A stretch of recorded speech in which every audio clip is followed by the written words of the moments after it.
नमस्कार काकी. नमस्कार. काय नाव तुमचं? सौगीता दत्तात्रय महाडिक, राहणार कसबा ताळे. कसबा तारळे, कोल्हापूर. होय. आता मला सांगा, समर्थ सोशल फाउंडेशनचं अँटॉक्स डी आणि टी हे तुम्ही काय आजार होता म्हणून वापरताय? शुगर होती मला. शुगर तुम्हाला किती वर्ष आली आहे? 7 वर्ष झाली.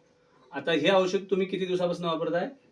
3 महिने झाले. हे औषध वापरायच्या अगोदर तुमची शुगर किती होती? 300. आता हे 3 महिने वापरल्यानंतर तुमची शुगर किती आहे? जेवायच्या अगोदर 100 आहे, जेवल्यानंतर 120 130 असे आहे. म्हणजे तुम्ही आता शुगर नॉर्मल आहे. होय. आता दुसरं मला सांगा की हे औषध चालू करायच्या अगोदर शुगरमुळे तुम्हाला काय त्रास जाणवत होते? मला चक्कर येत होती, पायातनं वळी वगैरे मारत होते. त्या सगळ्या कमी आलेल्या आता. पूर्णपणे त्या कमी आलेल्या आहेत. आलेल्या आहेत. बरं, आता हे औषध वापरून तुम्ही समाधानी आहात का? आता आता मला सांगा, ह्या औषधाबद्दल तुम्ही लोकांना काय सल्ला द्याल? मी लोकांना एवढे सांगेन की हे औषध चांगलं आहे, रिझल्ट चांगला आहे या औषधाचा, तुम्ही घ्या. तुम्ही समाधानी आहात? आहे समाधानी आहे. धन्यवाद.